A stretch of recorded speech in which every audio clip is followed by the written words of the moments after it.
দর্শক এই মুহূর্তে দেখতে পাচ্ছেন যে লন্ডনের রাস্তায় সাবেক প্রধানমন্ত্রী শেখ হাসিনার পুত্র সজীব ওয়াজেদ জয়কে রীতিমতো গণধোলাই দিচ্ছে বিক্ষুব্ধ জনতা। দর্শক এই মুহূর্তে আপনারা দেখতে পাচ্ছেন লন্ডনে ঠিক কি ব্যবহার করা হচ্ছে সজীব ওয়াজেদ জয়ের সাথে। হামলার শিকার হয়েছে সজীব ওয়াজেদ জয়, এখনো কেউ দায় স্বীকার করেনি। যুক্তরাজ্যের লন্ডনের হেনল্টে তলোয়ার নিয়ে হামলায় সজীব ওয়াজেদ জয়কে হাসপাতালে ভর্তি করা হয়েছে। এ নিয়ে লন্ডন থেকে জানাচ্ছেন সরোয়ার হোসেন। বাংলাদেশের হাজার হাজার কোটি টাকা পাচার করে লুটপাট করে লন্ডনে গিয়ে জুলাই গণঅভ্যুত্থানের কয়েকজন কিভাবে দিল, এটা তাদের পাওনা ছিল। তাদের জন্য পৃথিবীটা এরকম ছোট হয়ে আসবে। মরা হাসিনাকে দিয়ে দিল্লি বানিয়েছে সাংবাদিক সম্মেলন। যদি সে জীবিত থাকতো তাহলে তার চেহারা কেন মানুষ দেখলো না? শেখ হাসিনা আর বেঁচে নেই। শেখ হাসিনা গত বছরের নভেম্বর ডিসেম্বরের দিকে মারা গেছেন। তাকে কোন একটা হাসপাতালের ফ্রিজে তার দেহ রাখা হয়েছে। শেখ হাসিনা যে সংবাদ সম্মেলন বললেন, সেই সংবাদ সম্মেলন আসলে শেখ হাসিনা করেনি। এটা এআই প্রযুক্তির মাধ্যমে তার কণ্ঠ প্রতিস্থাপিত করা হয়েছে। তারেক রহমান রাজনীতির মাঠে একের পর এক ছক্কা হাঁকাচ্ছেন, চার হাঁকাচ্ছেন, একের পর এক বোল্ড স্টেটমেন্ট। এগুলা দেখলে ভেতর থেকে অন্যরকম ভালো লাগা কাজ করে এবং বারবার। আমাদের বিষয় হচ্ছে ভারতকে 7 নম্বর বিপদ সংকেত দেখালো বাংলাদেশ। সবাই বাংলাদেশ সরকারের এই বিবৃতিকে পছন্দ করেছেন। এই প্রথম বাংলাদেশ সরকার ভারতের বিরুদ্ধে এক বিরল ঘটনা ঘটিয়ে দিয়েছে। ইতিহাসে this is for the first time.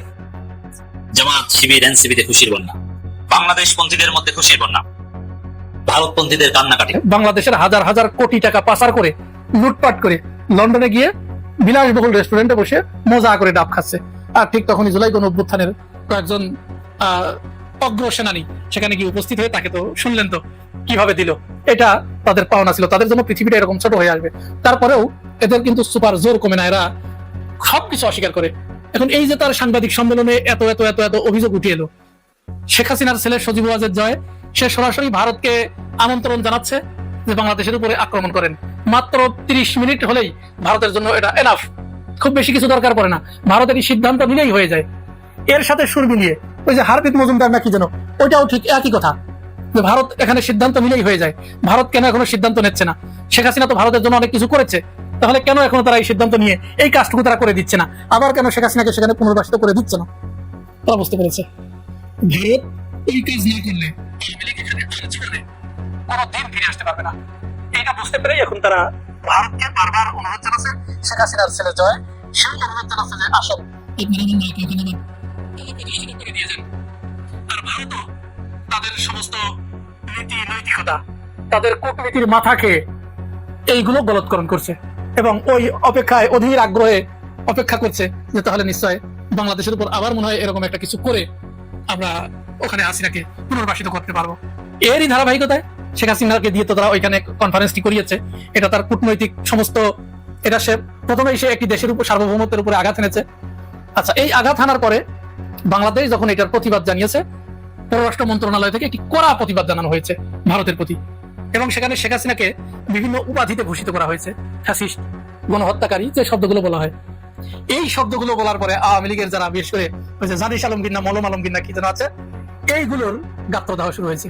নতুন করে আলাপ শুরু করেছে কিছু মিডিয়া, তো কিছু আছেই, তারাও যে হ্যাঁ এরকম কথা বাংলাদেশ এটা কি কোনো কূটনৈতিক ভাষা হলো?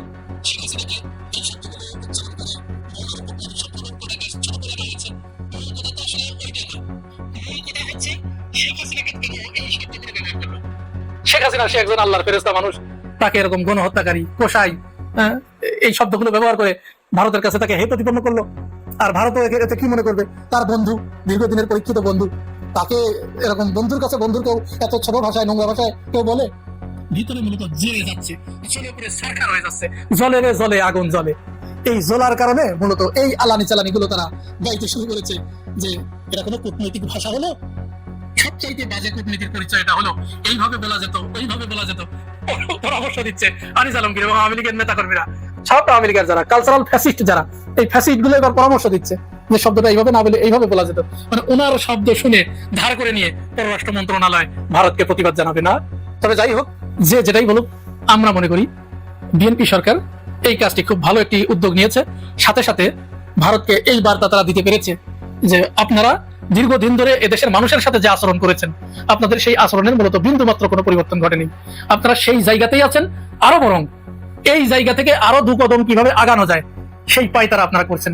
এইভাবে যদি করতে থাকেন তাহলে আপনাদের সাথে ভবিষ্যতে বাংলাদেশের যে সম্পর্ক, সেটি হয়তো খুব বেশি ইতিবাচক হবে বলে আশা করা যাচ্ছে না। এই প্রথম বাংলাদেশ সরকার ভারতের বিরুদ্ধে এক বিরল ঘটনা ঘটিয়ে দিয়েছে। ইতিহাসে this is for the first time. Jamaat, Shibir, এনসিপিতে খুশির বন্যা, বাংলাদেশ পন্থীদের মধ্যে খুশির বন্যা, ভারতপন্থীদের কান্নাকাটি। দর্শক, নয়াদিল্লিতে একটা কথিত প্রেস কনফারেন্সে শেখ হাসিনাকে বাংলাদেশের বাধা এবং আপত্তির মুখেও তারেক রহমানের অনুরোধ, এমনকি হুঁশিয়ারি, হুমকি, এগুলো অগ্রাহ্য করে শেখ হাসিনাকে বক্তব্য রাখার অনুমতি দিয়ে যে চরম ধৃষ্টতা ভারত সরকার দেখিয়েছে, তার এমন প্রতিক্রিয়া বাংলাদেশ সরকার জানিয়েছে, যে ভাষায় প্রতিক্রিয়া জানিয়েছে বাংলাদেশের পররাষ্ট্র মন্ত্রণালয়, ওই ভাষায় বাংলাদেশ সরকার কোনো দিন এত কঠোর কোনো কূটনৈতিক বিবৃতি দেয়নি। এমনকি বিবৃতিটা এতটাই কঠোর ছিল, তার মধ্যে কূটনৈতিক ভাষার ব্যবহার কম ছিল। ওই বিবৃতিটা যতটা না ডিপ্লোম্যাটিক, তার চেয়ে বেশি পলিটিক্যাল। এর মানে ভারতের সাথে বাংলাদেশের সম্পর্ক এতটাই তলানিতে যে কূটনৈতিক স্বাভাবিক সভ্যতা ভব্যতা রক্ষা করা সম্ভব হচ্ছে না। রাজপথে যেরকম রাজনৈতিক হুমকি ধামকি দেওয়া হয়, ভারতকে বাংলাদেশ সরকার ওই টাইপের হুমকি ধামকি দিয়েছে, ওই টাইপের কথা মনে করে দিয়েছে। অতএব বাংলাদেশ সরকার মাথা উঁচু করে দাঁড়াতে পারছে, ভারতের বিরুদ্ধে কার্যকর প্রতিবাদ করতে পেরেছে। এখানে বিএনপি সরকারকে আমরা দোষ দেব না যে শেখ হাসিনার বক্তব্য কেন থামাতে পারলো না, বাংলাদেশ সরকার চেষ্টা করেছে। দীনেশ ত্রিবেদীকে বলে এসেছে এবং যা বলার সব বলেছে, এর চেয়ে কঠোর কথা বলা যায় না। এখানে জামাত এনসিপি ক্ষমতায় থাকলেও এর চেয়ে বেশি কিছু বলার ছিল না। এখন যেটা করতে পারে, দীনেশ ত্রিবেদীকে বাংলাদেশ থেকে লাথি দিয়ে বের করে দিতে পারে। তবে এটা জামাত এনসিপি ক্ষমতায় থাকলে যে পারত তা না। তবে এই ধরনের কথা বলেছে। বাংলাদেশ সরকার তার বিবৃতিতে ডিপ্লোম্যাটিক কাম পলিটিক্যাল স্টেটমেন্ট, শব্দ চয়নের দিক থেকে এটাকে পলিটিক্যাল স্টেটমেন্ট বলে ভুল হবে না। পলিটিক্যাল স্টেটমেন্ট, এটার কিছু তাৎপর্য আছে। যেমন ভারতকে বার্তা দিয়ে দিয়েছে যে তোমরা যা লিমিট ক্রস করেছো, কূটনৈতিক স্বাভাবিক সভ্যতা ভব্যতার মধ্যে রাখা যাবে না। তার মানে এগুলো ওভারলুক করে তোমাদের সাথে ডিল করা হবে। তোমরা বেয়াদবির চূড়ান্ত সীমা অতিক্রম করেছো, এই জন্য এত কঠোর ভাষা, নাম্বার ওয়ান। দ্বিতীয় হচ্ছে, বাংলাদেশের জনগণকেও বিএনপি সরকার বুঝিয়েছে যে আমরা ভারতের আধিপত্যবাদের বিরুদ্ধে সোচ্চার, শেখ হাসিনার সন্ত্রাসের বিরুদ্ধে, মাফিয়াগিরির বিরুদ্ধে আমরা জিরো টলারেন্সে আছি। এই যে দেখেন আমরা কোন শব্দ ব্যবহার করছি, আপনারা আমাদের সাথে থাকেন।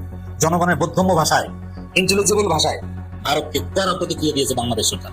বাংলাদেশের কোন সরকার হোক, সে জিয়াউর রহমান কিংবা এরশাদ কিংবা খালেদা জিয়া সরকার, ভারতের কোন একটা কর্মের বিরুদ্ধে প্রতিবাদ জানাতে চেয়ে এবার খলিলুর রহমানরা যে স্টেটমেন্ট দিয়েছে, এত কঠিন স্টেটমেন্ট কোনোদিন কেউ দিতে পারেনি, কেউ দেখাতে পারবে না। বরং স্টেটমেন্টটা নিয়ে এখন আমি ফরেন পলিসির একজন স্টুডেন্ট হিসাবে অবজার্ভ করছি, অনেকে গবেষণা করছে, এটা লিখলোটা এটা খলিলুর রহমান নিজাদে লিখছেন না দিল্লিতে যে প্রেস মিনিস্টার আছেন তাদের কাছ থেকে ইনপুট নেওয়া হয় এই ধরনের প্রেস লিস্ট লেখার ক্ষেত্রে। এরকম নানান দিক কনসিডার করা হয়, পররাষ্ট্র সচিব জড়িত থাকেন না, এটা একদম খলিলুর রহমান নিজের লেখা, সবাই পছন্দ করেছে লেখাটা। এর চাইতে কোনো কঠিন ভাষা ব্যবহার করা সম্ভব ছিল না। জামাত এনসিপি ক্ষমতায় থাকলেও ভারতের বিরুদ্ধে এর চাইতে কঠিন ভাষায় প্রতিক্রিয়া জানাতে পারতো না, যেটা বিএনপি সরকার জানিয়েছে। ধন্যবাদ তাদেরকে দিতেই হবে। এই জায়গায় বিএনপির সাথে আমরা আছি দর্শক।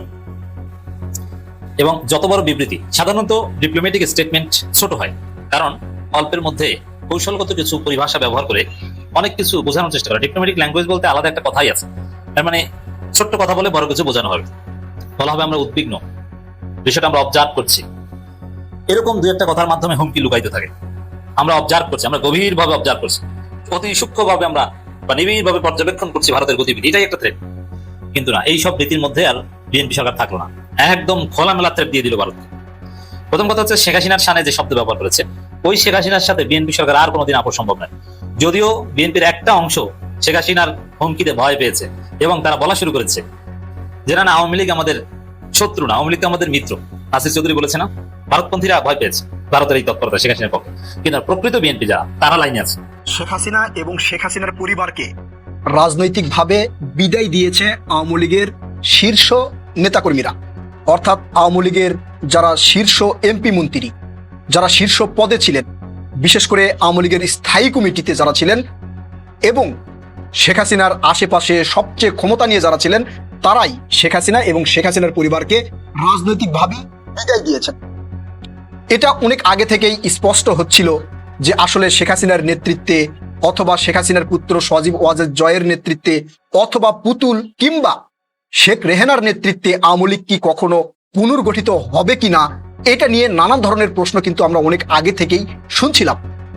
এখন স্পষ্ট হলো, শেখ হাসিনার নেতৃত্বে অথবা শেখ হাসিনার পরিবারের কারো নেতৃত্বে আওয়ামী লীগ আর কখনোই পুনর্গঠিত হবে না।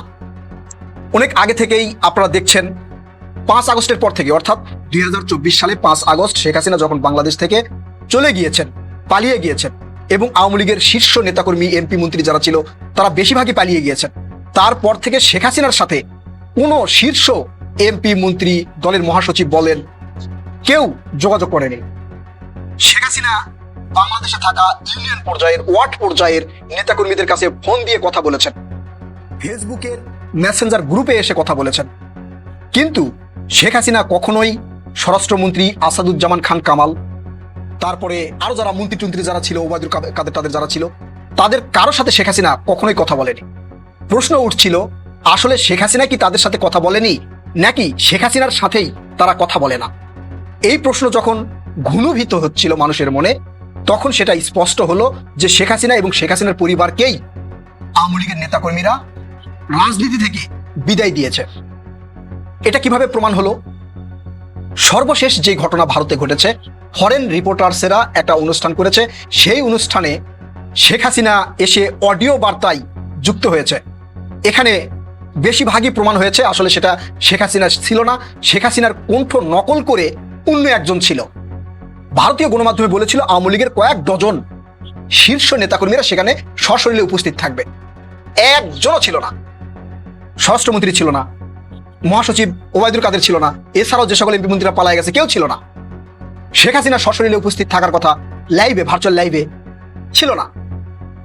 সেখানে সজীব ওয়াজেদ জয় ভার্চুয়ালি লাইভে যুক্ত হয়েছেন, সাকিব আল হাসান ভার্চুয়ালি লাইভে যুক্ত হয়েছেন, অর্থাৎ আওয়ামী লীগের শীর্ষ যে সকল নেতাকর্মীরা তারা কেউ ছিল না। এই অনুষ্ঠানটা দেখার পরে একদম হতাশ হয়ে পড়েছে আওয়ামী লীগের বাংলাদেশে থাকা নেতাকর্মীরা। তারা চিন্তা করেছে যে আমরা ভাবলাম কি এই 2 বছর পরে আমরা দেখব কি, আর দেখলাম কি? দেখা যাচ্ছে একদিকে অনুষ্ঠান চলতেছে, অপরদিকে আওয়ামী লীগের সাবেক ছাত্রলীগের সভাপতি গোলাম রব্বানী তার স্ত্রী সন্তান নিয়ে ভারতের পার্কে টিকটক করতেছে। তাদের টিকটক করার সময় হলেও বা সময় থাকলেও ওই অনুষ্ঠানে উপস্থিত থাকার সময় তাদের হয় নাই। আওয়ামী লীগের কয়েক হাজার নেতাকর্মীরা কিন্তু ভারতে অবস্থিত, তারা কেউ সেই অনুষ্ঠানে যায় নাই। সেখানে ফরেন সাংবাদিকদের ম্যানেজ করে আওয়ামী লীগের পরিবারের লোকজন, সেটা শেখ হাসিনা নিজে, সজীব ওয়াজেদ জয় অথবা সাকিব আল হাসানের মাধ্যমে এই অনুষ্ঠানটা আয়োজন করা হয়েছে। কিন্তু আওয়ামী লীগের নেতাকর্মীদের আশা প্রত্যাশা পূরণ হয় নাই। সার্বিক দিক বিবেচনা করে রাজনৈতিক বিশ্লেষক যারা আছেন তারা বলছেন যে আসলে শেখ হাসিনার পরিবারের নেতৃত্ব আওয়ামী লীগ আর মেনে নিতে চায় না। তাদের নেতৃত্বে আওয়ামী লীগ পুনর্গঠিত হবে